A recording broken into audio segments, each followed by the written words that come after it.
तो good morning बच्चों।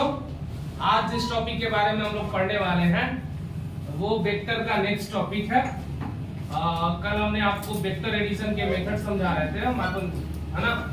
और वेक्टर एडिशन में मैंने आपको बता दिया था ग्राफिकल मेथड से कैसे वेक्टर को ऐड करेंगे। तो पहला मेथड था ट्रायंगल ऑफ एडिशन, दूसरा मैंने पैरेललोग्राम समझा दिया था।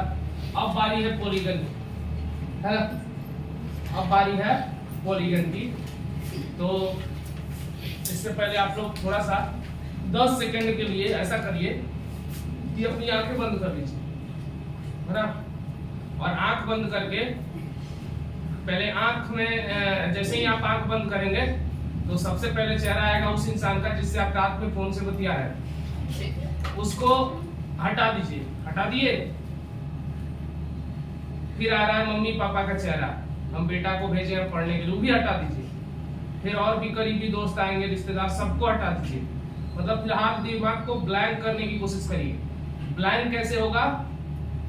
आप अपने ना हेड का जो सेंटर है, ये वाला पॉइंट यहाँ पर देखिए मत, अभी हेड सेंटर पे थोड़ा कंसंट्रेट करने की कोशिश करिए, है ना। और अपनी आसपास की आवाजों को ऑब्जर्व करिए। बस कुछ भी स्पीच आपके दिमाग में नहीं आना चाहिए।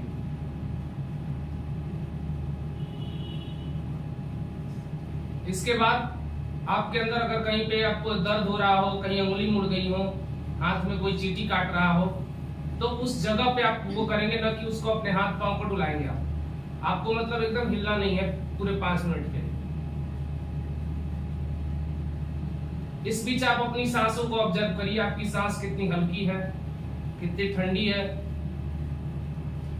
और ब्रीदिंग को ब्रीद आउट जब आप करेंगे तो वो प्रोसेस बहुत स्लोली होना चाहिए। ऐसा नहीं, है ना, कि आप बहुत जल्दी सांस ले रहे हैं।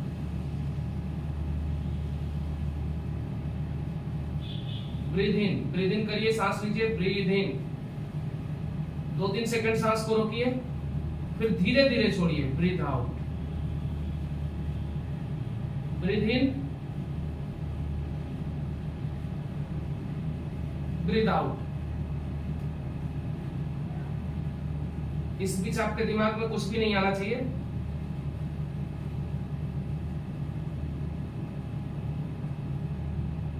अपने फोरहेड पे कंसंट्रेट करिए। फोरहेड के रास्ते अपने जो आपके नाक है, नाक के दोनों छिद्रों पे कंसंट्रेट करिए,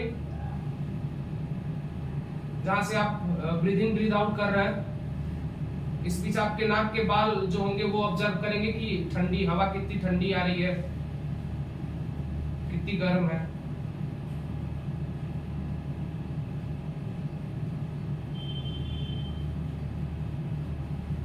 एक बार सब लोग ओम का उच्चारण करेंगे, जैसे मैं बोलूंगा, है ना, उसको, उसके वाइब्रेशन को महसूस करेंगे।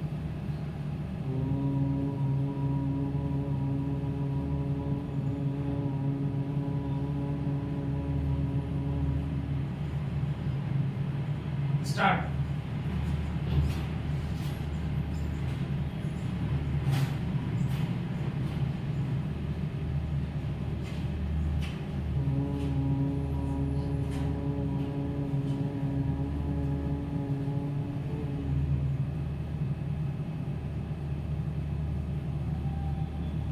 अभी आंख मत खोलिएगा, अपनी दोनों हथेलियों को रगड़िए और धीरे धीरे आंख पे अपने टच करके धीरे धीरे आंखों को खोलिए। अब थोड़ा हल्का महसूस कर रहे हैं, बहुत ज्यादा नहीं, थोड़ा बहुत। ये 1 मिनट का खाली प्रोसेस था। करीब आपको 10 से 15 मिनट देना पड़ेगा। और आप अकेले में कभी भी ना करिए, स्पेशली मॉर्निंग के टाइम में या तो इवनिंग के टाइम में, जब ज्यादा कोलाहल ना हो रहा हो, आपके आसपास देखिए कि शांत माहौल हो, तब आप करिए। और मेरा यकीन मानिए इसका बहुत फायदा होगा आपको, है ना।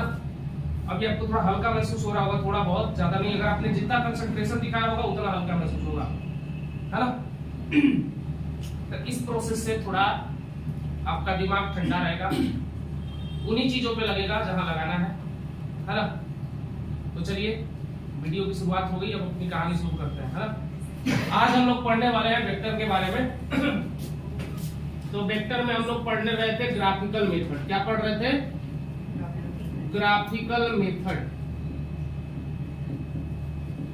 मैं थोड़ा सा स्लो चल रहा है, इतना स्लो में नहीं चल रहा है, इसलिए चल रहा हूँ क्योंकि अभी थोड़ा सा स्टार्ट है ना, स्पीड पकड़ाऊंगा बहुत जल्द। तो ग्राफिकल में हम लोग तीसरा मेथड पढ़ने वाले थे, पॉलीगन लॉ। पॉलीगन लॉ देखिए, अभी ग्राफिकल में मैं बता दे रहा हूँ, बाद में चल के जब एनालिटिकल मेथड आएगा तो वहां पे अलग अलग आपको बताने की जरूरत नहीं है, एक ही से काम चल जाएगा आपका।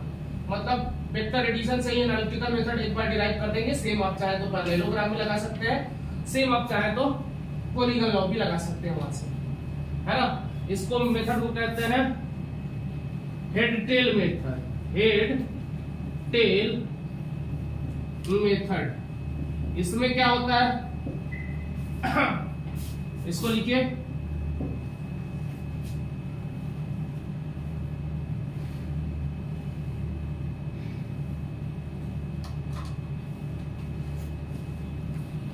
Tell of second vector, tail of second vector put on the head of first vector। मतलब tail of second vector put on the head of the first vector. मतलब अगर आपके पास कोई दो वेक्टर है, ये वेक्टर ये रहा और ये रहा बी वेक्टर, तो ये दूसरा वेक्टर का जो टेल होगा उसको आप ले आइए हेड पर पहले वेक्टर के, है ना। दूसरा पॉइंट कहता है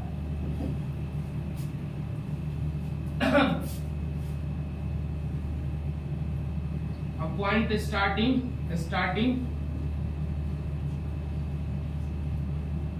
align a vector starting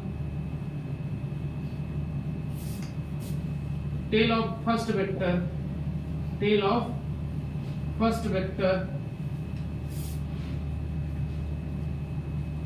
ending at head of second vector, head of second vector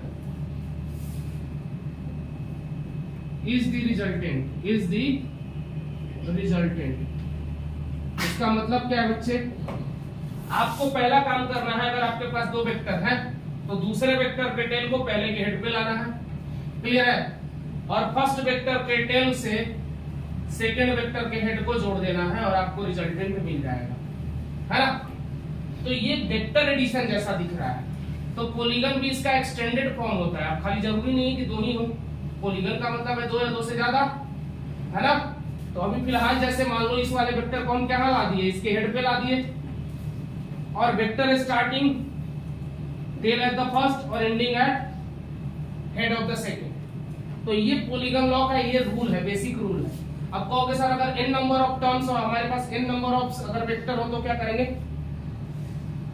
तो आपको क्या करना है आपको हमेशा, जैसे आपके पास n नंबर ऑफ वेक्टर्स हो तो हर बारी आप क्या करोगे, जैसे पहले के हेड पर दूसरे का टेल रखोगे, दूसरे के हेड पर तीसरे का टेल रखोगे, है ना। उसके बाद चौथे का टेल रखोगे तीसरे के हेड पर, इसी तरह से वेक्टर जुड़ते जाएंगे। एग्जाम्पल देखिए, है ना, एग्जाम्पल देखिए, आपके पास फॉर एग्जाम्पल, है ना, ये पॉइंट है, इस पॉइंट के अबाउट मान लीजिए ये एक्सिस में खींच दे रहा हूं, ये आपके पास वेक्टर ए है ना। उसके बाद देन आपके पास ये वेक्टर बी है, देन आपके पास वेक्टर सी है, देन आपके पास वेक्टर डी है,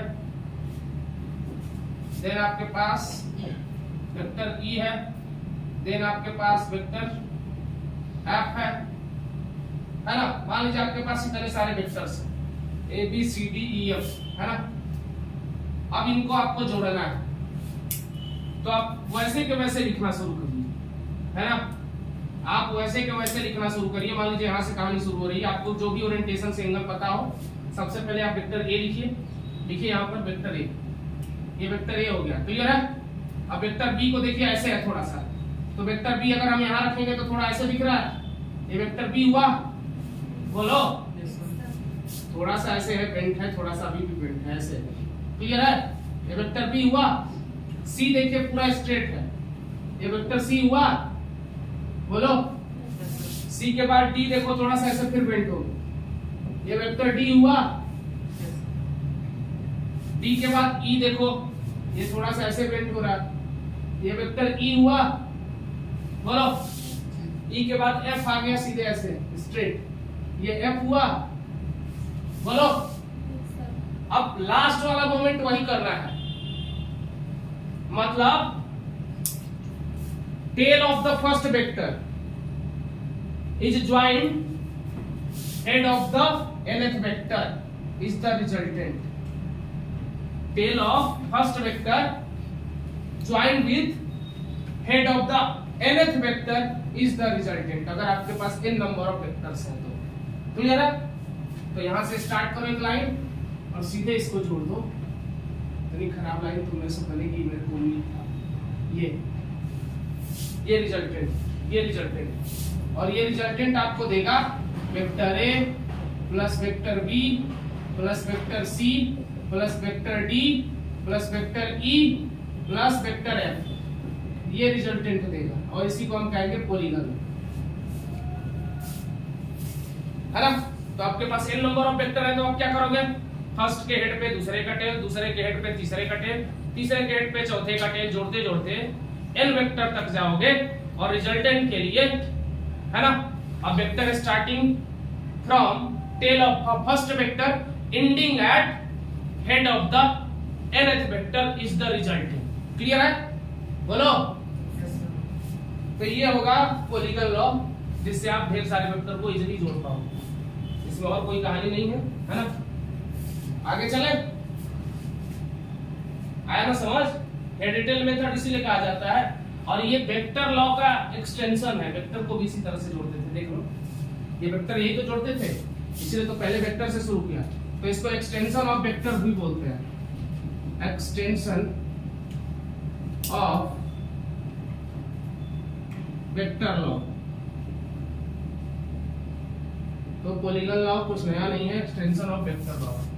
क्लियर है, बोलिए आगे बढ़े।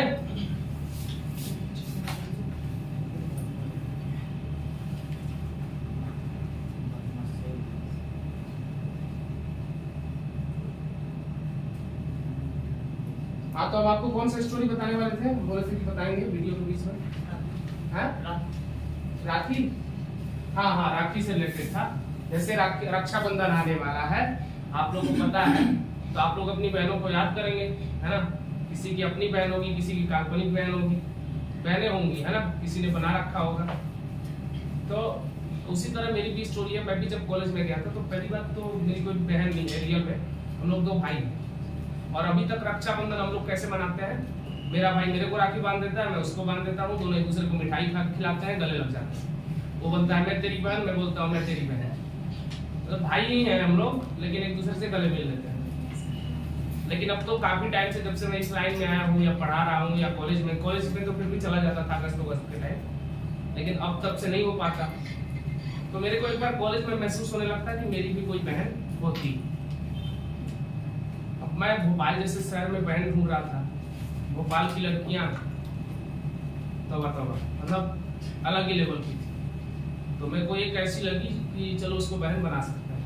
तो मैंने उसको बोला भी कि यार अपन की कोई बहन नहीं है, तो बन जाती तो सही रहता।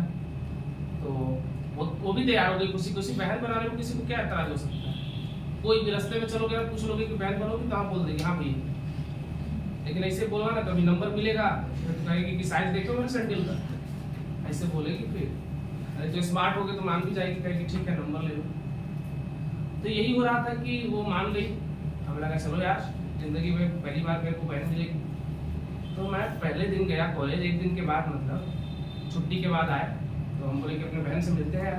जुलाई का महीना चल रहा था, मैं बोला कि अगस्त आने वाला है, रक्षाबंधन। तो क्या हुआ कि मैंने देख लिया कि मेरी बहन कुछ करामात कर रही है कॉलेज में, जिसको मैं अभी तक लीगली एक्सेप्ट कब करता, जब रक्षाबंधन हो जाता तब ना। तो अभी तक मैंने एक न्योता दिया था बहनों का। तो क्या हुआ कि मैंने देखा कि मेरी बहन कुछ और कर रही है, दोस्तियां कर रही है। मतलब मैंने देखा कॉलेज में डिनर कर रही है कैंडल लाइट, तब मुझे लगा अरे यार, मतलब ये तो मैं गड़बड़ करने जा रहा था, है ना। और तुमको यकीन नहीं होगा, उसने एक भैया के साथ कैंडल लाइट डिनर नहीं करा था उस बहन ने, कॉलेज के करीब 5 से 7 भाई होंगे। तब मुझे लगा कि यार मैं तो फंस जाऊंगा, मतलब, है ना, इतने सारे लोग को जीजा बुलाना पड़ेगा यार। उस दिन मेरा टर्निंग पॉइंट था, तब से लेकर आज तक भाई मैं बहन नहीं बना, है ना। और ये रियल स्टोरी है, इसमें जरा सा भी वो नहीं है ना। तो कुल मिला के रक्षाबंधन त्योहार आ रहा है, तो आप लोग चाहे तो आप लोग मना सकते हैं, है ना। वैसे मेरे लिए, जैसे मेरी मामा की बेटियां हैं, वो लोग भेजती हैं राखी, और मेरा हो जाता है रक्षाबंधन कई बारी। अभी दूर है तो अभी कोई नहीं भेजता राखी, है ना। पहले पास थे तो लोग या तो बुलाते थे या तो राखी भेज देते थे गाँव पे। अभी मेरे को राखी नहीं मिल पाता, तो कोई दिक्कत नहीं, अपन जाते हैं खरीद के दुकान से लाते हैं और बांध लेते हैं, है ना। और मिठाई भी खुद ही खा लेते हैं, है ना, अपने आप को ऐसे आशीर्वाद भी दे देते हैं, है ना। तो हो जाता है काम। लेकिन आप अपना मनाइए त्यौहार, है ना। और उस दिन अपने बहन की रक्षा करने का प्रण लीजिए, है ना। और कोशिश करिए कि उसकी आप रक्षा करें जिंदगी में, है ना। तो चलिए आ जाते हैं हम भी। रक्षाबंधन इसी पे नाम भी था। जनरली इसकी कुछ स्टोरियाँ भी हैं, है ना। कि एक बार रानी को उसने बचाया था, अगर आपको याद होगा, उन्होंने राखी भेजा था उस टाइम पे। इन्होंने हुमायूं को तो भेजा गया था ना। रानी का नाम मुझे नहीं पता, उन्होंने भेजा था हुमायूं को रक्षाबंधन और के लिए राखी भेजा था, और हुमायूं आके उनके राज्य की रक्षा करा था। तो यहाँ से भी रक्षाबंधन की एक स्टोरी है ना। और भी हिस्ट्री में बहुत सारे, रक्षा का मतलब भी है जनरली कि आप अपने बहन की रक्षा करो, है ना। तो चलो, दुख की बात है कि मेरी कोई बहन नहीं है। वैसे तो बहुत बहनें हैं यार, है ना, लेकिन कोई बहनें नहीं है। क्योंकि मैं प्रेयर लाइन में भी मैंने आपको बताया ना कि कभी मैंने नहीं बोला कि all Indians are my brother and sister, ये नहीं बोला, है ना। अभी कहाँ बोला, कभी नहीं बोला ना। अभी तो प्रेयर थोड़ी हो रहा है, तो कभी नहीं बोला। ये वाली लाइन में अपने दोस्त से बुलवाता था, है ना, लेकिन मैं नहीं बोला, है ना। चलो आ जाए अपने टॉपिक पे वापस।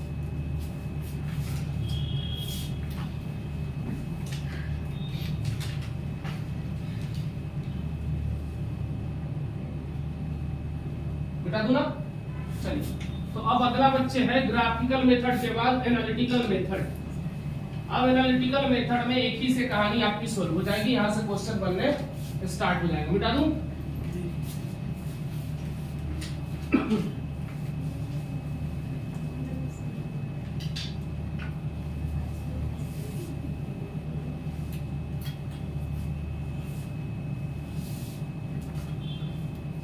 पहले हम लोग कमाते नहीं थे, तो कभी अगर मान लो किसी से रक्षा बनवाया जा रहा है तो पैसा देना पड़ता था ना। रक्षा जो बनता है वो पैसा लेता है ना। तुम लोग पैसा लेती हो ना जी, कितना लेती हो? आजकल महंगाई आ गया तो 500 से तो कम नहीं लेती होगी। पहले तो हम तो भाई 10 रुपया देते थे पहले। जैसे दीदी को बांधना रहता था तो 10 रुपया, या तो बाद में फिर 50 रुपया बढ़ाया। उस टाइम पहले 100 रुपये तक देते थे, है ना। अब लग रहा है ज्यादा महंगाई आ गया, 500 से कम में काम नहीं चलेगा। तो अच्छा है कितना दूर है ना। तो ये है कि पैसा देते भी थे, कई बार छोटे थे तो रो के वापस भी ले लेते थे। जैसे अब रक्षा बीत गया ना, बांध दिया, तो फिर रो के वापस भी ले लेते थे, तो मेरा पैसा, है ना। तो तुम लोग को भैया खूब पैसा मिलेगा रक्षाबंधन के दिन, जिसके 4-5 भाई हो, है ना। सब 500 दे रहे हैं, सोचो, पता चला उस दिन हो गया पूरे महीने का जुगाड़, है ना। चलो, तो अब आ जाते हैं हमारे दूसरे मेथड की तरफ, एनालिटिकल मेथड। एनालिटिकल मेथड में जैसे वेक्टर एडिशन से ही शुरू करें, ट्रायंगल ऑफ एडिशन या वेक्टर एडिशन, है ना। इसी से हो जाएगी, आपको अलग से फिर पॉलीगन और पैरेललोग्राम बताने की जरूरत नहीं पड़ेगी, है ना। तो triangle of addition, same method. Analytical में आप क्या करोगे, आप या इसी को वेक्टर एडिशन भी कह देना। आप क्या करोगे, पहले वेक्टर के हेड पे, मान लो आपके पास फिर से 2 वेक्टर हैं, इस तरह के वेक्टर ए और वेक्टर बी। तो पहले वेक्टर के हेड पे दूसरे वेक्टर का टेल लाओगे कि नहीं लाओगे, बोलो भाई। अब मैंने बोला था कि पहले का टेल जाके जुड़ जाएगा किससे, दूसरे के हेड से, और ये देगा हमको रिजल्टेंट, देगा कि नहीं देगा, बोलो, है ना। अब देखो, अगर मैंने बोला था कि 2 वेक्टर के बीच का अगर आपको डायरेक्शन चाहिए, वेक्टर ए वेक्टर बी। तो मैंने बोला था कि उनके डायरेक्शन के बीच के एंगल को भी बोलेंगे और उनको या तो टेल से टेल जुड़ा होना चाहिए। तो अगर मैं चाहूं तो वेक्टर ए को थोड़ा आगे बढ़ा दूं, बुरा तो नहीं मानोगे? नहीं मत मानना। ये वेक्टर ए को मैंने आगे बढ़ा दिया, ये वेक्टर ए को थोड़ा एक्सटेंड कर दिया मैंने। अब यहां से एक मैं परपेंडिकुलर ड्रॉ करने जा रहा हूं, है ना? चलो ड्रॉ कर दिया है। यहां पे ये बना लिया 90 डिग्री का एंगल। अब बताओ इसको मैं थीटा बोल सकता हूं कि नहीं? बोल सकता हूं। ये थीटा है। बाद में आपको जरूरत पड़ेगी रिजल्टेंट का एंगल निकालने का भी, तो मान लो मैं इसको अल्फा मान लेगा। Alpha is the angle between resultant and A vector. कई बारी आपसे रिजल्टेंट हॉरिजॉन्टल के साथ कितना एंगल बनाएगा ये भी पूछा जाता है। फाइनल एंगल अल्फा पूछा जाएगा आपसे। क्लियर है? थीटा क्या है? इट इज एंगल बिटवीन बोलो ए वेक्टर एंड बी वेक्टर। ए और बी के बीच का एंगल थीटा है alpha. It is angle between बोलो आर एंड ए, यानी रिजल्टेंट ए के साथ जो एंगल बना रहा है बच्चे वो क्या है? अल्फा है। क्लियर है? अब जरा देखो इसका कुछ नामकरण कर लो, काम आ जाएगा। ओ ए बी तो पहले से दे चुके हो, पी क्यू आर, है ना? O P Q R. चलिए तो सबसे पहले इन right angle triangle P Q R में देखिए जरा, ये राइट एंगल ट्राइंगल है, बाहर निकाल लूं। ये देखिए ये आपका राइट एंगल ट्राइंगल, ये 90 डिग्री है, ये थीटा है, ये वेक्टर बी है। तो वेक्टर बी का इधर वाला कंपोनेंट अगर हमें निकालना है पी क्यू आर, ये वाला वेक्टर मिटा दे रहा हूं, इसका काम नहीं है कोई। देखिए तो इस वाले ट्रायंगल में आप बताइए जरा, अगर मैं कहूं साइन थीटा, तो साइन थीटा बराबर क्या होता है बच्चे? परपेंडिकुलर यानी कि क्यू आर अपॉन में हाइपोटेनस यानी कि बी होगा क्या? तो मैं कहूंगा कि इसलिए क्यू आर की वैल्यू कितनी आ जाएगी? तो आप कहना बी कॉस थीटा आएगी। बोलो अरे इसकी वैल्यू बी कॉस थीटा आ जाएगी कि नहीं? ऐसे अचंभों की तरह क्यों देख रहे हो? अगला बताओ, अगर इसी सेम वेक्टर में मैं कहूं कॉस थीटा, तो कॉस थीटा होता है बेस अपॉन में हाइपोटेनस। तो बेस है हमारा पी आर, जो जनरली एक्स एक्सिस को डिनोट करेगा, और ये वाला वाई एक्सिस को डिनोट कर रहा था। तो आप वाई कोऑर्डिनेट के बराबर भी इसको बोल सकते हो, है ना? तो ये कितना आ जाएगा? पी आर अपॉन में बी, यानी कि पी आर बराबर कितना आ गया? B cos theta. बोलो कौन सा यार? ऊपर वाला। लो तुम्हारा मन है तो मैं लिख देता हूं, मुझे क्या दिक्कत है ना? तो ये cos थीटा आ गया, ये आया है किसके बराबर? पी आर एक्स के बराबर। क्लियर है? यानी कि पी आर बराबर हम सीधे बी cos थीटा लिख सकते हैं क्या? बोलो। तो यहाँ इस वाले ट्रायंगल में एक ही बात याद रखना, पी आर बराबर आ चुका है बी cos थीटा, और क्यू आर कितना आ चुका है? क्यू आर आ चुका है बी साइन थीटा। क्लियर है बात? बोलो बोलो ना। मुंह में दही जमी है क्या? सही है ना? अब एक बड़ा वाला भी राइट एंगल ट्रायंगल दिख रहा है क्या? बड़ा वाला ले लो भैया, कहानी सॉल्व हो जाएगी। इधर की कहानी मिटा दूं क्या? है? नहीं मिटाओ, एक ने बोल दिया नहीं। चलो अब लो in right angle triangle O Q R, O Q R, O Q R में जरा बच्चे बताओ, पाइथागोरस थ्योरम कहता है इसका स्क्वायर प्लस इसका स्क्वायर का सम इसके स्क्वायर के बराबर होना चाहिए, यही कहता है पाइथागोरस थ्योरम। बोलो बोलो ना। चलो तो हम लिख सकते हैं रिजल्टेंट का स्क्वायर बराबर इसका स्क्वायर, यही तो रिजल्टेंट है, पहले ऐसे लिख दो ना, तुम्हें दिक्कत है तो। ओ क्यू का स्क्वायर बराबर ओ आर का स्क्वायर प्लस क्यू आर का स्क्वायर। बोलो सही लिखा? लिखा ना?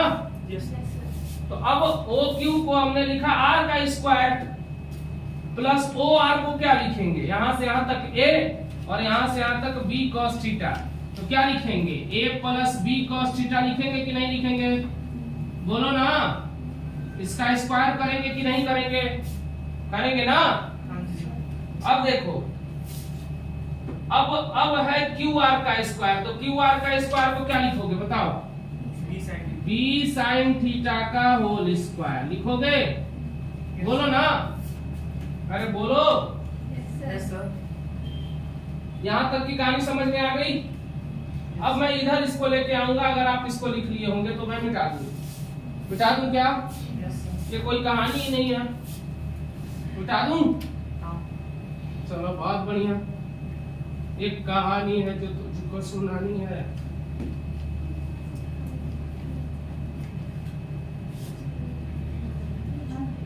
चलो अब आओ, इस वाली लाइन को उठा के ले आओ, इस वाले यहां पर r बराबर, बताओ बच्चे क्या लिखूं? Vector a plus B cos theta का होल स्क्वायर लिख दूं। दूसरा है b vector b sine theta का होल स्क्वायर कर दूं।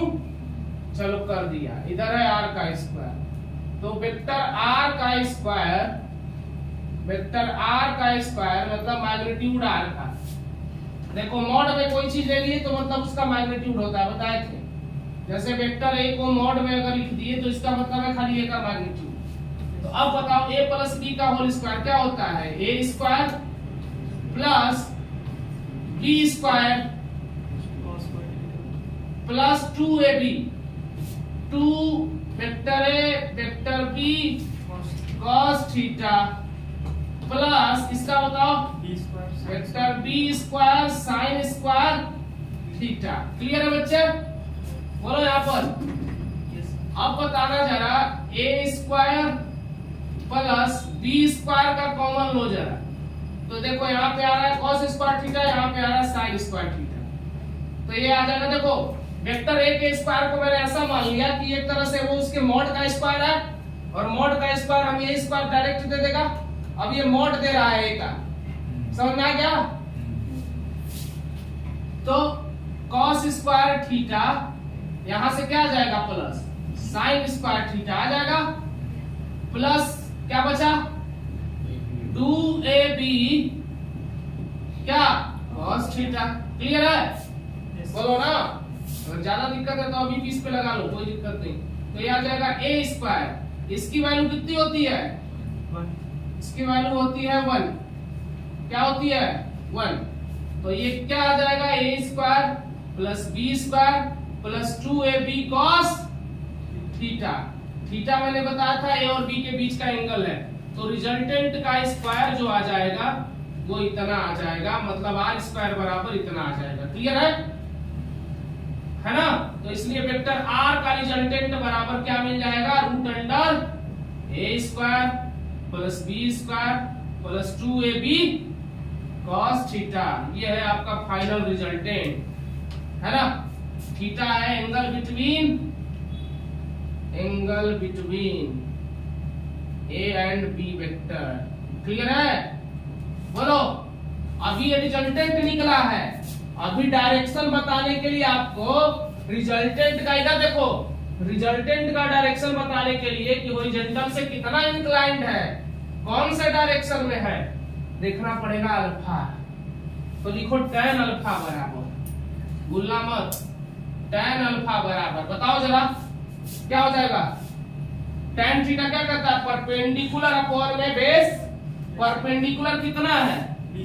Very good, b sin theta upon में a plus b cos theta. ये आपको अल्फा दे देगा, यानी अल्फा बराबर tan inverse b sin theta upon में a plus b cos theta. यहां से आपको अल्फा मिल जाएगा, जो कि बता देगा कि कितना इंक्लाइंड है रिजल्टेंट ए वेक्टर के साथ। क्लियर है? या अभी फिलहाल ए वेक्टर हॉरिजॉन्टल के फॉर्म में है, तो हॉरिजॉन्टल के साथ कितना इंक्लाइंड है वो अल्फा से पता चल जाएगा। क्लियर है? जल्दी देख लो। तो यही मेथड है एनालिटिकल मेथड।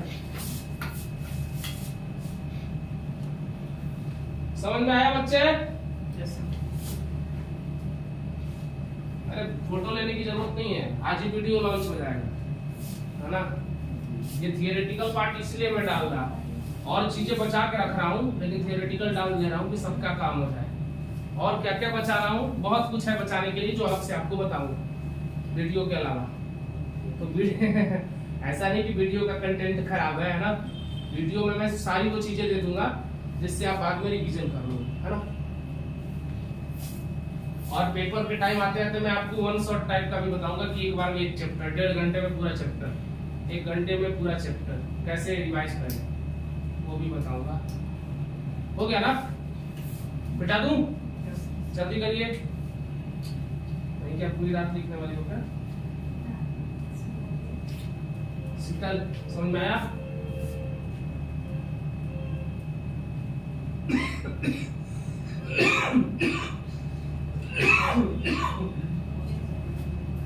हो गया? चलो बता दूं? चलो भैया आगे देखिए। लो मैंने यही मिटा दी थी, इसको नहीं मिटाना चाहिए था, उधर वाले को मिटाना चाहिए था, यही मिटा दिए। कोई बात नहीं, कोई बात नहीं। रिजल्टेंट बराबर क्या आया था बच्चे? Root under a square plus B square Plus 2ab cos theta. tan alpha बता दो। देखो वहां से आ जाएगा b sin theta upon a plus b cos theta. ठीक है, बस ये दोनों रहने दो। बता दूं? इसको बिठा दो।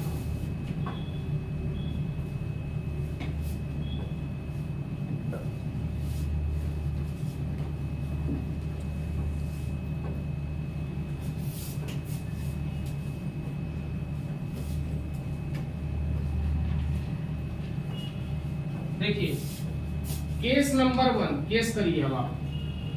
केस नंबर 1, अगर थीटा हो 0 डिग्री, थीटा बराबर, इफ थीटा बराबर 0 डिग्री, तो रिजल्टेंट बराबर देखिए क्या आ रहा है, root under a square plus B square plus 2ab cos theta. और थीटा के जगह पे अगर आप 0 डिग्री रखोगे तो cos 0 कितना होता है बच्चे? हैं? 1। तो ये दे देगा a square plus B square plus 2ab दे देगा कि नहीं, क्योंकि इसकी वैल्यू तो 1 हो गई। क्या आप इसको a प्लस बी का होल स्क्वायर लिख सकते हैं? बोलिए। तो रिजल्टेंट का ये cos थीटा मैक्सिमम कितना हो सकता है? 1। cos थीटा मैक्सिमम कितना हो सकता है? 1। तो ये अपने मैक्सिमम वैल्यू पर मैक्सिमम रिजल्टेंट देगा कि नहीं देगा? तो r की मैक्सिमम वैल्यू बच्चे हो जाएगी, मॉड में लगा दो, क्योंकि ये हमेशा पॉजिटिव होता है। क्या आएगा? a प्लस बी, यानी जो रिजल्टेंट होगा मैक्सिमम इसका वो होगा a प्लस बी। क्लियर है? केस नंबर 2, केस दूसरा केस करो इसको।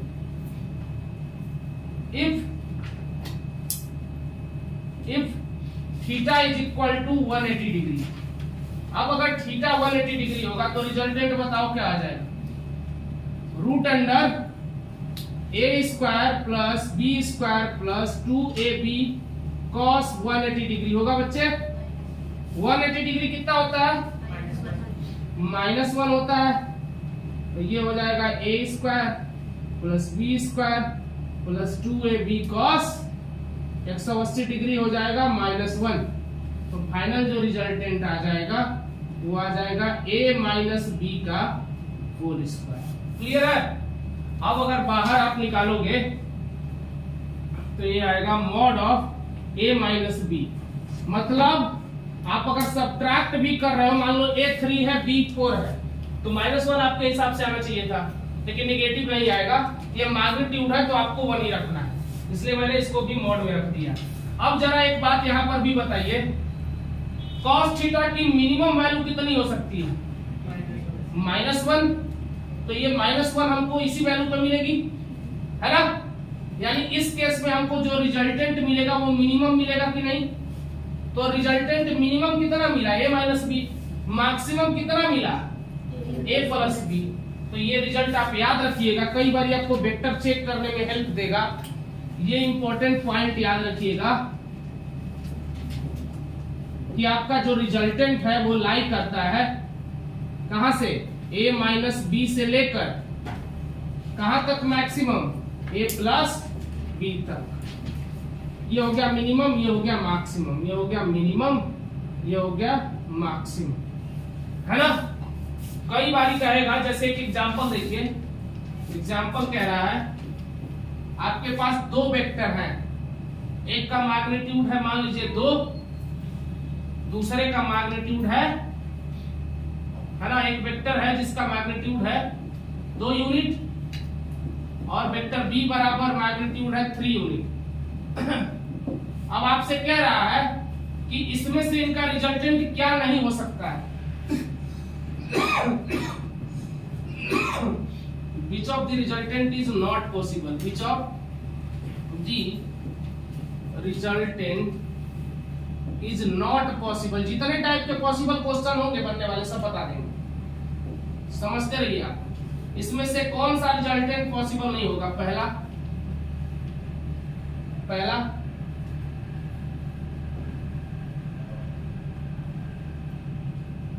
1 यूनिट, दूसरा 3 यूनिट, है ना, 3 यूनिट,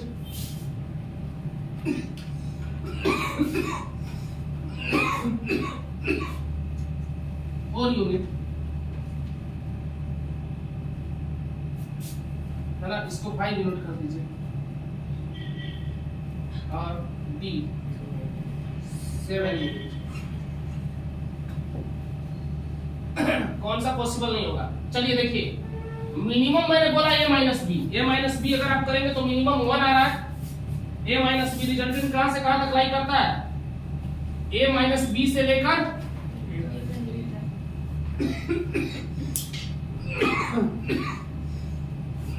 यहां तक लाई करता है। मिनिमम कितना होगा? 1।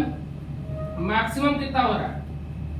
अरे 2 में से 3 घटाओगे 1 ही बचेगा, और 2 3, तो 1 से 5 के बीच में रिजल्टेंट कहीं पर भी हो सकता है, लेकिन 5 से ज्यादा नहीं होगा, ये नहीं होगा। ऑप्शन कौन सा सही है? डी, ये नहीं होगा। समझ में आया कि नहीं? रिजल्टेंट 1 से 5 के बीच में हो सकता है, मैंने बोला क्या पॉसिबल नहीं हो सकता है? रिजल्टेंट ना आए 3 4 2 आए, कुछ भी आएगा, लेकिन इनके बीच में आएगा, 7 तो नहीं आएगा। क्लियर है? मतलब समझ में आया? इस क्वेश्चन का ये मतलब था, हम जो बताना चाह रहे थे।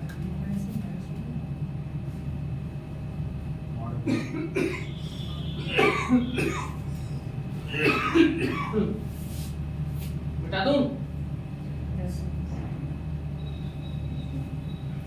चलो ध्यान से देखते जाना, क्वेश्चन भी सोल्व हो जाएगी, सारी चीजें सोल्व हो जाएंगी आपसे। चलिए केस, तीसरा केस करिए जरा, इसके पे 2 केस हो चुका है। केस नंबर 3,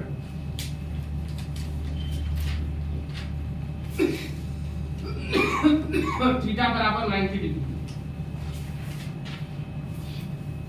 थीटा बराबर 90 डिग्री पे देखिए रिजल्टेंट बराबर क्या आएगा? √a² plus b² plus 2ab cos, बताइए 90 डिग्री रखूं? cos 90 कितना होता है? 0 होता है भाई, तो a² प्लस b² प्लस ये ले दे के सबको 0 हो जाएगा कि नहीं? बोलिए ना। तो आप रूट में लिखेंगे a² प्लस b², रिजल्टेंट बराबर इतना आएगा। और कई बार आप इसको ऐसे भी लिख सकते हैं, r² बराबर a² प्लस b², है ना? क्लियर है? अरे बोलो। Yes sir. इस तरीके से इसको आप लिख सकते हैं।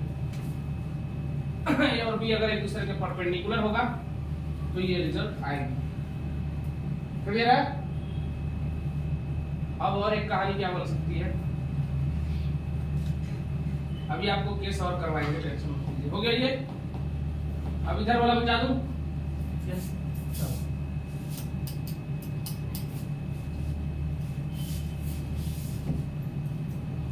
जितने पॉसिबल केस है सब कराएंगे, don't worry.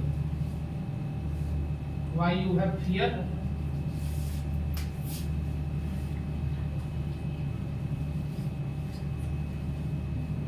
Don't worry, I am here, है ना? चलो अच्छे, केस नंबर 4। केस नंबर 4 करो जरा। केस 4 में इफ वेक्टर ए का मैग्नीट्यूड बराबर है वेक्टर बी के मैग्नीट्यूड के, और वो मान लो बराबर है x के, कुछ भी दोनों बराबर है, बोल दिया एक्टर नहीं यार, एक्टर तो मैं हूं, वेक्टर ए और वेक्टर बी बराबर है और उसकी मैग्नीट्यूड जैसे बोल दिया वेक्टर ए की 2 यूनिट है और वेक्टर बी भी सेम है, तो आ जाएगा कि नहीं दोनों 2 के बराबर, इसलिए मैंने लिख दिया x। तब रिजल्टेंट क्या होगा, तब देन रिजल्टेंट बराबर हो जाएगा बताइए क्या होगा, root under a square plus B square plus 2ab cos theta. रखिए जरा, a की स्क्वायर की जगह पे रखिए x square plus x square, b के जगह पे भी रखिए plus 2 into x 2x square cos बताइए थीटा। अब जरा बताइए, इसको भी लिख सकते हैं हम 2x स्क्वायर, है ना, और इसको भी लिख सकते हैं 2x स्क्वायर cos थीटा, बोलिए ना। 2x स्क्वायर का कॉमन लीजिए जरा, 1 प्लस cos थीटा होगा। एक बात, अगर डबल एंगल का अगर आपको याद होगा cos 2 थीटा बराबर तो होता है 2 cos स्क्वायर थीटा -1 होता है। तो जैसे ही अगर यहाँ पर 2 थीटा के जगह पर अगर आप cos थीटा रखेंगे तो आ जाएगा 2 cos स्क्वायर थीटा बाई 2 -1। देखिए यहाँ जितना एंगल रहता है उसका आधा हो जाता है, तो यहाँ थीटा रहेगा तो यहाँ थीटा बाई 2 आएगा कि नहीं आएगा, बोलिए। मुंडी मत हिलाओ, देखो यहाँ जितना एंगल है उसका आधा हो गया, तो यहाँ थीटा रहेगा तो यहाँ थीटा बाई 2 आएगा कि नहीं, रखिए यानी 2x स्क्वायर, है ना, 2x स्क्वायर, तो x तो बाहर निकल गया x स्क्वायर का, 2 अभी भी रूट में बचा है कि नहीं बचा है भाई, x स्क्वायर से एक x बाहर निकल गया, 2 अभी भी रूट में बचा है। अंदर देखो 1 प्लस cos थीटा की जगह पे क्या रख देंगे, 2 cos स्क्वायर थीटा बाय 2 -1 रख देंगे कि नहीं रख देंगे, कट गया। 2 इंटू 2 कितना हुआ, 2 इंटू 2 कितना होता है, नहीं पता, वेरी नाइस। पहला ऐसा सवाल मुश्किल है जो नहीं आ रहा किसी को। 2 इंटू 2, अरे अभी भी इतना सोच के बोल रहे, पागल हो गए क्या तुम लोग। 4, देखो मुझे पता है ना, 4 cos स्क्वायर थीटा बाय 2। अब जरा सोच के बताओ, 4 का 2 बाहर निकल जाएगा कि नहीं, cos स्क्वायर थीटा बाय 2 में से cos थीटा बाय 2 निकल जाएगा कि नहीं बाहर, है ना, और x पहले से था, तो ये रिजल्टेंट आता है, सीधे याद रखना, और यहीं से कहानी बन जाएगी। बोलेगा कि 2 वेक्टर है जिसका मैग्नीट्यूड मान लीजिए बराबर है, उनका मैग्नीट्यूड 4 है ना, और उनके बीच का एंगल 60 डिग्री है, तो रिजल्टेंट बताओ क्या करोगे, 2 इंटू 4 cos 60 का आधा 30, है ना, यानी √3/2, 8 इंटू √3/2 यानी कि 4√3, आंसर आ जाएगा, एक ही बार में आ जाएगा, नहीं तो ये सारा प्रोसेस करना पड़ेगा। समझ में आया कि नहीं आया बोलो। सब्ट्रैक्शन वाला होता तो साइन के फॉर्म में आ जाता, 2x sin थीटा बाई 2 आता। सब्ट्रैक्शन अगर होता जैसे a square plus b square minus 2ab cos theta, तो आ जाता 2x sin theta by 2। Clear है? अब सब्ट्रैक्शन थोड़ा सा समझा देते हैं, वो कैसे करेंगे फिर क्वेश्चन की बारी। क्लियर है? तो ये चारों केस याद रखना, थोड़ा मिटाऊं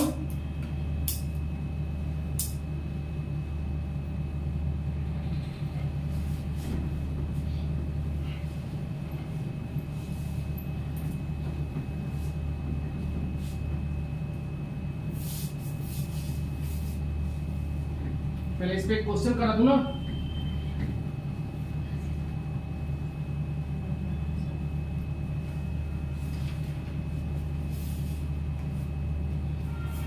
क्वेश्चन लिखो, two vectors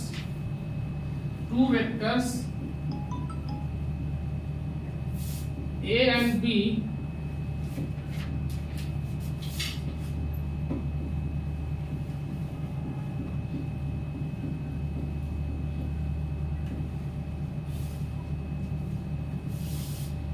three unit and 4 unit.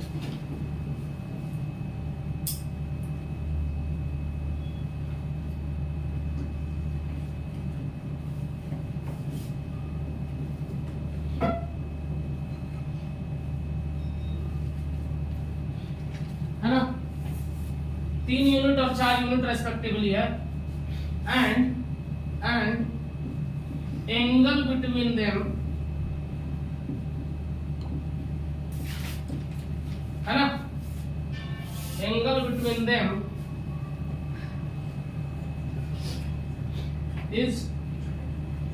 is 90 degree, then find resultant and direction.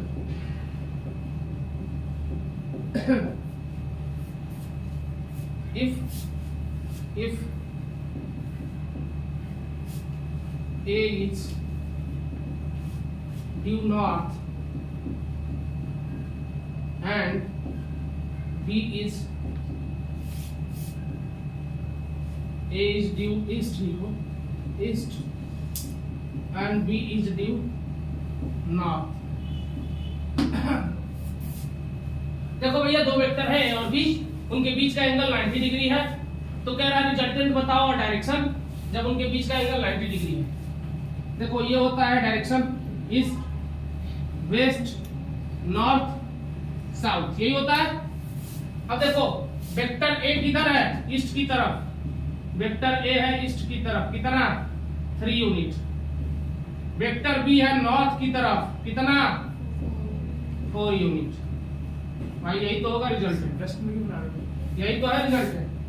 प्रश्न में कहाँ वेस्ट है? अरे यही तो है रिजल्टेंट, बोलो ना, हाँ रिजल्टेंट है। तो रिजल्टेंट क्या आएगा, अभी तो बताया था, जब थीटा 90 हो तो रिजल्टेंट कितना आता है, a square plus b square ही तो आता है। तो 3 का स्क्वायर प्लस 4 का स्क्वायर प्लस 2ab cos 90 0। अरे 2ab cos 90 डिग्री, और cos 90 कितना होता है, तो ये ले देंगे 0 हो जाएगा। रूट में आएगा 9 प्लस 16 और प्लस 0 कितना आएगा, रूट में 25। 5 यूनिट आ गया रिजल्टेंट। डायरेक्शन के लिए tan अल्फा निकाल दो।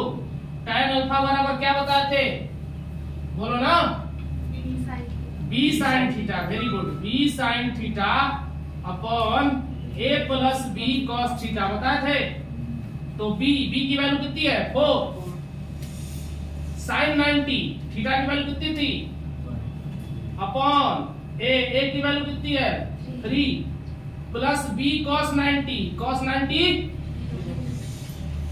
तो आ गया, ऊपर में आ गया sin 91 अपॉन 4 अपॉन में 3 आ गया। अब alpha is equal to tan inverse 4 upon में 3, बताओ ना भाई, 4 अपॉन में 3, सोचो क्या होता है 4 अपॉन में 3। ये अगर होता है 53 डिग्री, तो 53 के सामने वाला 4, ये 3, ये 5। तो अगर मैं कह रहा हूं 4 अपॉन में 3, तो क्या tan 53 डिग्री की वैल्यू नहीं होगी, यानी अल्फा 53 आएगा कि नहीं, 53 डिग्री। डायरेक्शन बताओ ना दोस्त, इधर जा रही है ना, क्या बताओगे, 53 डिग्री किसके साथ है, अरे भाई गलती मत करना, है ना, ये 53 डिग्री जरूर है, ऐसे इधर जा रही है, लेकिन ये ए के साथ है। किसके साथ है, ए के साथ 53 डिग्री। तो नॉर्थ ऑफ ईस्ट बताओगे, नॉर्थ ऑफ ईस्ट 53 डिग्री, ऐसे बताना। समझ आया कि नहीं, ये 53 डिग्री है तो ये 37 आएगा, कितना आएगा समझे? अच्छा ये बताओ ना, रिजल्टेंट किसके साथ होता है? ए वेक्टर के साथ में ना। ए वेक्टर तो ये है। समझ आया? आया कि नहीं आया? देख लो पूरा जल्दी।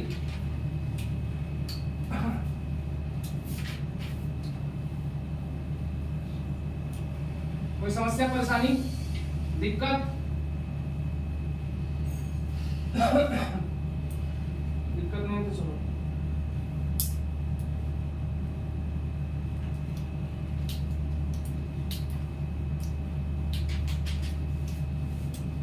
थोड़ा सब्ट्रैक्शन के मेथड देख लो तो एक दो थोड़े से स्टैंडर्ड क्वेश्चन बता दूं, है ना, जिससे कि आपको छोटे और भी क्वेश्चन ना फंसे।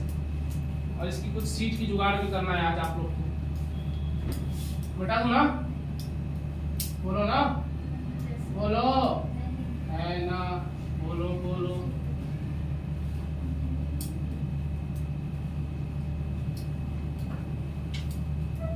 तुम लोग को हिंदी की पोयम याद है? 7-8 में पढ़े थे, तुम लोग की पढ़े ही नहीं होंगे। पढ़ियो। किसान का एक था, कैसे तो याद नहीं आ रहा, कैसे तो था कि धरती जलती तब तब कैसे तो लू चलती हवा समान, तब भी करता काम खेत में बिना किए आराम। किसान से रिलेटेड था, है ना। एक था, हवा में हवा हूँ, बसंती हवा हूँ, सुनो बात मेरी अनोखी हवा हूँ, जिधर चाहती हूँ उधर घूमती हूँ, हवा में बसंती हवा हूँ। हवा पे किसी का रोक नहीं है ना। पंछी नदियां पवन के झोंके, कोई सरहद ना इन्हें रोके। गाना सुने हो? गाना ही नहीं सुनते। तुम लोग की जिंदगी मतलब एकदम नीरस है, न इधर कहो तुम लोग, न उधर कहो, है ना। तो कम से कम नीट निकाल लो, जेई निकाल लो, है ना। कुछ भी नहीं किया भाई जिंदगी में।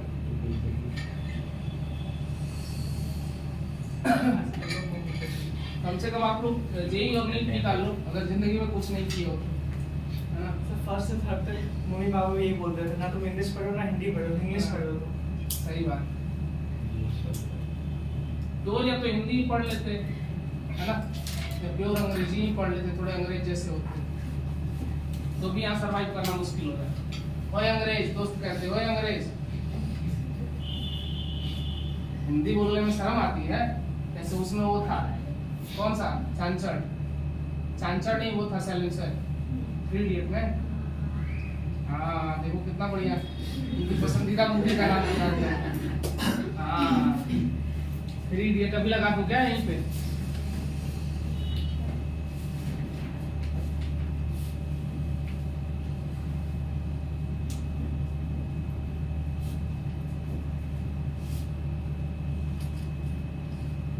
हम लोग भी कॉलेज में 3 इडियट देख के गए थे तो सोचे थे ऐसा ही करेंगे, लेकिन पता चला प्रोफेसर मारते भी हैं। तो हम लोग बोले नहीं भाई मजा नहीं है, अच्छा है कि ना करें। उससे भी ज्यादा करने के चक्कर में हॉस्टल से ही निकाल दिए थे हमको। तो फर्स्ट ईयर के बाद मैं बाहर प्राइवेट हॉस्टल में रहता था, तो मुझे लगा 3 इडियट भारी पड़ गया। वैसे असर तो था, लेकिन देख के नहीं करते थे मूवी, वो अपने अंदर था, खुराफाती अपने अंदर था। एक सर का नाम हमारे बॉयलर था, तो बच्चे उनको कहते थे बॉयलर सर, तो एक दिन वो गुस्से में कहती है तेरा बाप बॉयलर। अब बच्चे ने, अब भाई बच्चा बोल रहा है, टीचर का मजा ले रहा है, तो कुछ नहीं। अब टीचर ने बोल दिया, बच्चे ने मुद्दा बना दिया, सर गाली दे दिए बाप को। अब वो बार बार रिपीट कर रहे हैं कि मैंने तुम्हारे बाप को गाली नहीं दी, मैंने खाली तुम्हारा बाप बोला। बाप तो बोल ही सकते हैं यार, है ना। लेकिन इसका बहुत बड़ा मुद्दा बना था बाद में। वो सर बोले कह रहे मैंने उसको कुछ नहीं बोला, मेरे को पता था, बहुत सीधे थे। ये मतलब है अभी कहीं ना कहीं है। कॉलेज में बहुत मजा ली भाई। एमटेक के लिए, एमटेक वाली बात मैं बता रहा हूँ, एमटेक वाली जब हो रही थी मेरी, तो एमटेक मैंने बीच में छोड़ दिया है ना, तो छोड़ दिया। चलो आ जाओ। सब्ट्रैक्शन थोड़ा सा मैं समझा दूं आपको, सब्ट्रैक्शन आप कैसे करो। अच्छा इसमें पैरेललोग्राम अगर करना रहता तो आप क्या करते? वेक्टर ए देख लो यहाँ पे, अभी कल मैंने पैरेललोग्राम मेथड आपको बताया था, ग्राफिकल वाला, सेम उसी मेथड से जाना है। वेक्टर ए, टेल से टेल जोड़ना है, ये यहाँ ला दो आप वेक्टर बी को, है ना, फिर ऐसे मिला दो, ये वापस से क्या बताएगा, ये वेक्टर ए है अगर, तो ये भी वेक्टर ए बताएगा, है कि नहीं। ये वेक्टर बी है तो वापस से ये भी क्या बताएगा, वेक्टर बी बताएगा। और इनका कॉमन पॉइंट जहां से पास होगा वो रिजल्टेंट देगा। बोलो आर और ए के बीच में एंगल है वो अल्फा होगा। हाँ, फिलहाल आर और ए के बीच का एंगल ये अल्फा होगा, ये पैरेललोग्राम। अच्छा, अब इसको सबट्रैक्शन में कैसे बदलोगे, कल मैंने थोड़ा बताने की कोशिश किया था। अगर ये बी है, मैं इसको नेगेटिव में लाऊंगा अगर इधर, तो ये माइनस बी बुलाएगा कि नहीं, बोलो। अब ये और बी का क्या, ये पेड़ है, इधर से रिजल्टेंट जाएगा कि नहीं जाएगा, बताओ, बोलो ना। रिजल्टेंट थोड़ा इधर से जाएगा, तो इससे पहले थोड़ा मिला दो इसको भी, पैरेललोग्राम को मिला दिए। ये वेक्टर माइनस बी है, ये वेक्टर ए है ना, तो ये ऑटोमेटिक ये क्या आएगा, रिजल्टेंट आएगा, जिसकी वैल्यू कितनी आएगी, vector A minus vector B आएगा। क्लियर है। और इसके रिजल्टेंट का फॉर्मूला कैसे निकाल लोगे, जैसे ट्रायंगल में देख लो, अभी भी ट्रायंगल का भी समझा दे रहे हैं। वेक्टर ए के हेड पे बी का टेल, यही है ना, बोलो। और इसको ऐसे मिला देते थे तो बोलते थे ये है रिजल्टेंट बराबर ए प्लस बी, यही बोलते थे ना।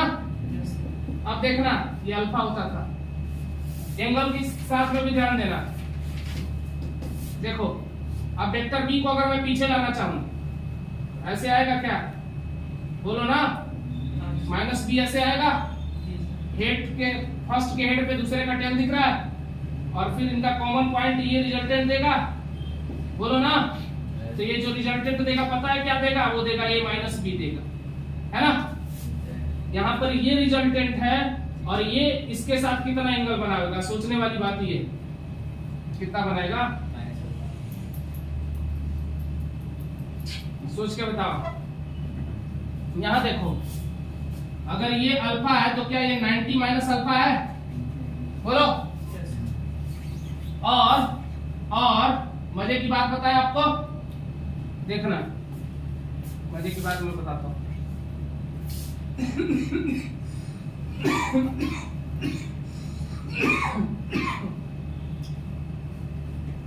यहां पर रिजल्टेंट और ए के बीच का एंगल कुछ भी मान लो इसको फाई मान लो, अल्फा था इस बार फाई मान लो, समझना। तो इस बार आप कैसे बनाओगे, याद है हम क्या करते थे, इस वाले पे एक परपेंडिकुलर ड्रॉ करते थे ऐसे, है ना, इसको एक्सटेंड करते थे ए को, है ना। इस बारी भी क्या करोगे तुम, इस बारी भी क्या करोगे भाई, ए को जैसे एक्सटेंड करते थे और डालते थे कहां से, रिजल्टेंट पॉइंट से डालते थे, तो इस बारी भी तुम ऐसा करो, पीछे से ही कर दो, कोई दिक्कत नहीं है, वो तुम्हारे ऊपर है। जैसे भी तुम राइट एंगल ट्रायंगल बना सकते हो, बना, है ना। कैसे बनाओगे, पहले बी को सीधा बना लो, थोड़ा सा क्लियर दिखना चाहिए ना। ये है आपका वेक्टर बी, है ना, वेक्टर बी को नेगेटिव करा, वेक्टर बी इधर आ गया, ये है वेक्टर रिजल्टेंट आपका, है ना। आप करते थे ए पे, ए को एक्सटेंड करते थे, और ए को एक्सटेंड करने के बाद उस पे आप रिजल्टेंट वाले से डालते थे, है ना। तो चलो हम भी देखते हैं क्या होता है कहानी, है ना। हम तो एक्सटेंड ए को कर ही सकते हैं, तो ये यहाँ तक एक्सटेंड हो सकता है ना। उसके बाद क्या हम इसको अगर ऐसे करके देखें, कैसे पलट के देखें, रिजल्टेंट बराबर फॉर्मूला आ जाएगा root under a square plus B square plus 2ab cos, देखो ये अल्फा है, ये पूरा यहां से यहां तक कितना है, 90 है, समझना। अगर मैं ये कहूंगा ये वाला एंगल, तो अगर मैं इसको फाई बोलूंगा, अगर मैं इसको फाई बोलूं, तो फाई की वैल्यू तुम बताना खुद। अगर ये फाई है, ऐसे सोचो, सोचना, सीधे एक ही बार में हो जाएगा, इतना सोचना नहीं, वो फॉर्मूला लगा देंगे ना, इधर हम माथा पच्ची क्यों करें, ऐसे सोचो। ये पूरा मिलके 90 है, बोलो ना, और ये पूरा मिलके 90 है, बोलो। तो इधर मैं लिख दूं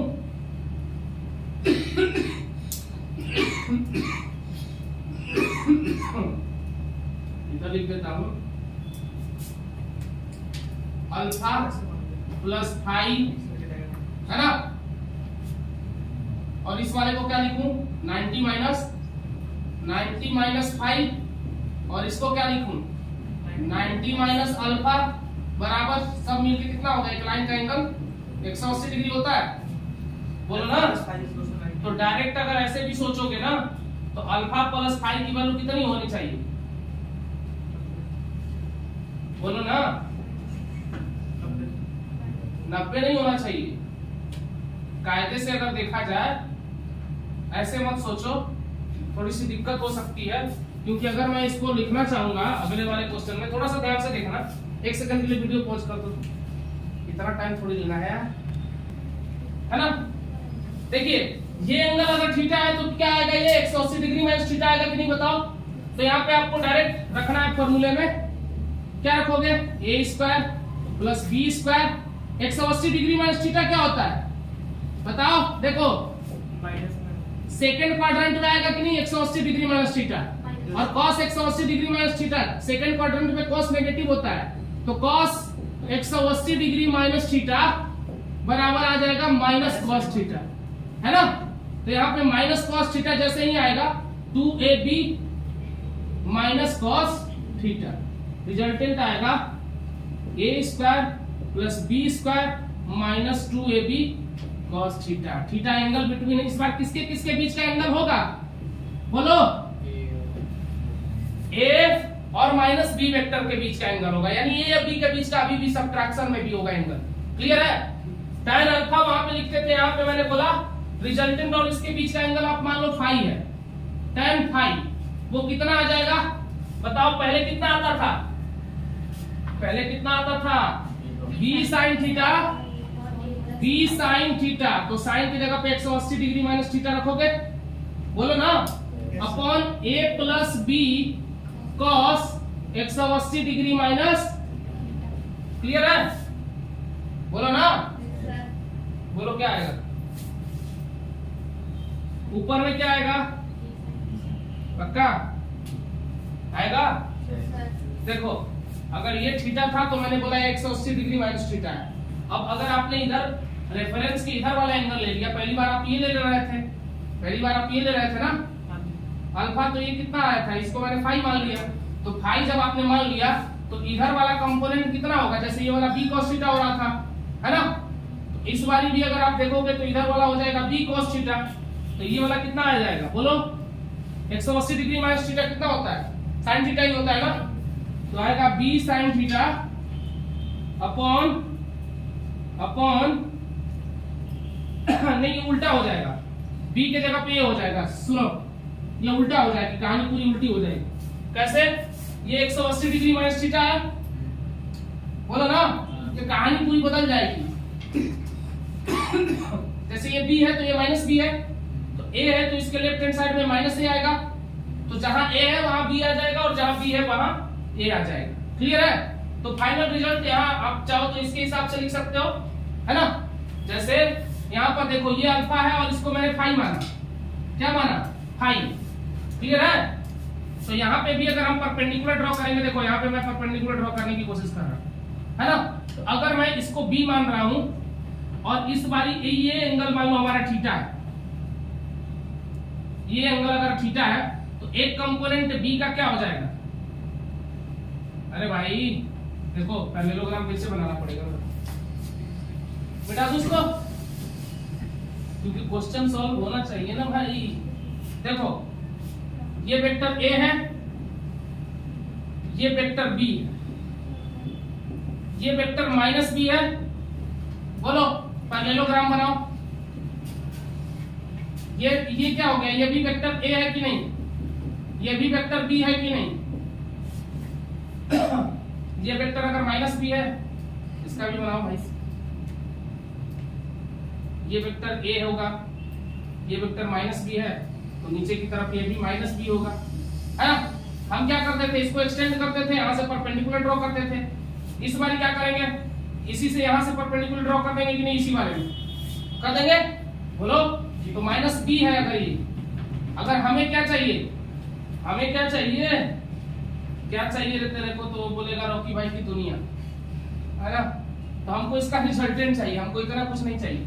तो अगर हम कह रहे थे यहाँ पर अगर हम ये कह रहे थे कि जो हमारा एक्सटेंडेड पार्ट है ये वाला एंगल होगा, 180 है ना, क्योंकि ए वेक्टर इसी को एक्सटेंड कर दिया है हमने और ये हमारा रिजल्टेंट है, तो रिजल्टेंट और उसके बीच का एंगल एक्चुअल में ये हुआ ना, क्या हुआ, यही तो हुआ, हमारा फाई ये होगा, लेकिन ये वाला थीटा होता था, ये थीटा होता था, तो ये वाला 180 डिग्री माइनस थीटा नहीं आएगा, Yes, sir. वही तो तब से बता रहा था। तो यहाँ से आप चाहो तो सेम फॉर्मूला से रिजल्टेंट निकाल लो, है ना। एक बार ट्राई करना, नहीं आएगा कल की क्लास में बता देंगे। तो आज की कथा यहीं संपन्न होती है। Thank you so much, good night सब। ये आगे बता देंगे, कल बता देंगे।